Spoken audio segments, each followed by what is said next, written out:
Hey everybody, Qroo here. Welcome to the channel. In today's video, I'm going to be talking about how to boost your Spanish vocabulary.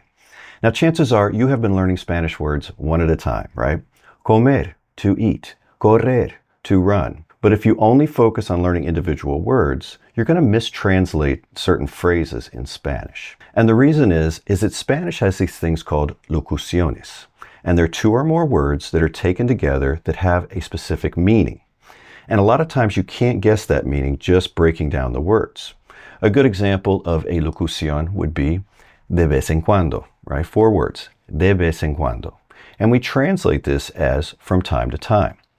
But if we went in there and tried to translate it word for word, we'd be like de vez, from time, en, in, cuando's when, from time and when, doesn't make any sense. So we have to learn it as a set phrase. We put it in our Spanish toolbox. We take it out and we could just pop it into sentences. So instead of just saying, I go to the beach, voy a la playa, I could say, from time to time, I go to the beach. De vez en cuando, voy a la playa. And I wasn't like de vez, no. Popped it right in. Now in this video, I'm going to be showing you some different locuciones, some examples of them, put them in some sample sentences. You're going to get something out of this. And if you'd like some extra help, this past week, I published a $7 PDF of 120 locuciones with examples for every single one. And that's available to you. If you'd like to get that, it helps out the channel. There's a link to it in the description section. All right, let's go ahead and kick this thing off with some locuciones that serve as adjectives. All right, we want to be able to describe things better. De buena calidad, good quality. And chances are when you read that, you're like, okay, I could get that. But if you just learn it as a set phrase, you can pop it in. Es un producto de buena calidad y ha funcionado muy bien hasta ahora. It's a good quality product and it's worked well so far, very well so far. And I just want to point out hasta ahora, that's also another locución. We're going to learn that as a set phrase. And when we're thinking so far in English, we're going to go hasta ahora. One thing I recommend when you're learning new vocabulary is that if you have an opposite of something, you learn it at the same time.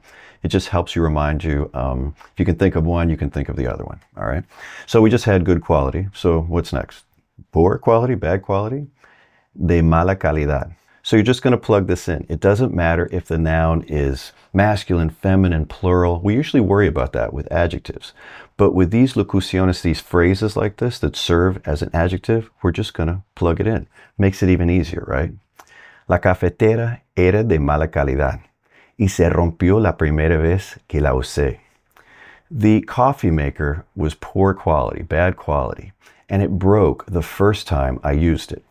I really like this next one, de confianza. It means trustworthy, reliable. You're going to be using this to describe people. Necesitamos a alguien de confianza para manejar ese proyecto.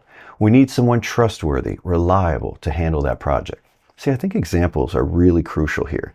If you just take a list of these, I find them harder to remember. Once I've actually put them into, some type of an example and I've said it out loud, it just sticks better. Since we're talking about people, here's another locución that describes people. De mente abierta, open-minded, right? We're going to use this as an adjective. We're just going to plug it in. Es una persona de mente abierta que escucha diferentes opiniones. He or she is an open-minded person who listens to different opinions. And I said he or she because we didn't actually put the subject up there, right? So we would have had to know it from context. Now, I told you I like opposites, so if that is open-minded, what would closed-minded be? De mente cerrada, okay? And it stays cerrada. It doesn't matter who the subject is because it's describing mente, okay? We just take this little clause and we drop it in. Let's look at a few locuciones that serve as adverbs. Here's one I use a lot, a propósito, on purpose. Lo hizo a propósito para llamar la atención. He did it on purpose, to get attention. Take a look at the end there. We have llamar la atención. That would also be a locución. That is to attract attention, get attention. You can add that one to your list. Our next one is a medias, and it means like halfway, partially. And if somebody does some like half, it's hard to say because I don't even know another good adjective when somebody just does a job that's not really good, just half effort kind of job, trying to clean that up. This is one we're going to use. You'd be like, lo hiciste a medias. You did it like half butt job there. Y por eso, and because of that, salió mal. It went badly. Now, before they start the job, you could use some type of command, right? Y no lo hagas a medias. And don't do a halfway job on this. Now, this video is already running a little long, I think. Where are we at on time? But we haven't even talked about verbs. You know, you can have locuciones that serve as verbs. Now, these are going to be phrases. A very popular one that you may not guess is dar a luz, to give birth. Literally, to give to light. La actriz dio a luz a su primer hijo este año. The actress gave birth to her first child this year. Next one that falls into this category is very common. Hopefully you already know this one. Darse cuenta de, and it's to realize something. Me di cuenta de que algo no estaba bien. I realized that something wasn't right. Here's another one. Dejar de lado, to set aside. I like that one. Decidieron dejar de lado sus diferencias. They decided to set aside their differences. Do you see how just learning that little locución can really give your Spanish a boost? Because, you know, you might be having a conversation and you want to say something like that to set something aside. And you're like, wow, how would I even do that? We're like, poner? Where would that even come from?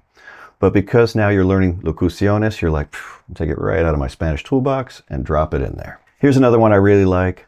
Pasar por alto, and it means to overlook something.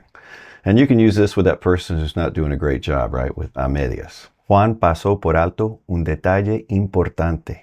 Juan overlooked an important detail, right? Él lo hizo a medias. He did it halfway. See, you kind of work them all together. Now, there are a lot of verbs that'll fall into that category, you know, of kind of locuciones. You're going to find more in that guide if you decide to get one. I want to move on to like prepositional phrases. A lot of times these are going to be fantastic connectors in the middle of your sentence. Some of them can be good for sentence starters.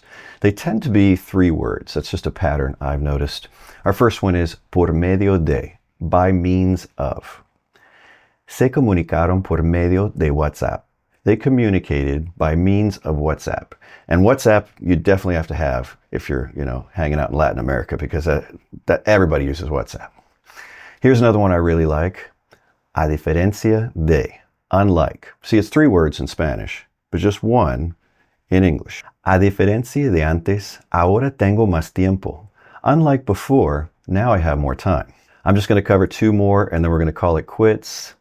En contra de, against. Here's another one. 3 words in Spanish for 1 word in English. Estoy en contra de esa idea. I'm against that idea. And we do like opposites, don't we? So since we're against, we should be in favor of something. And it's a favor de. And you're like, wow, I would have guessed en. That's why you don't guess. You learn these locuciones as set phrases, and you just pop them in, no thought required. Well, some thought required, but not a lot of thought required. Estoy a favor de hacer ese cambio. I'm in favor of making that change. Well, that's all I have for this video. I hope you enjoyed it. If you did, do me a favor and give it a thumbs up. And until next time, hasta luego.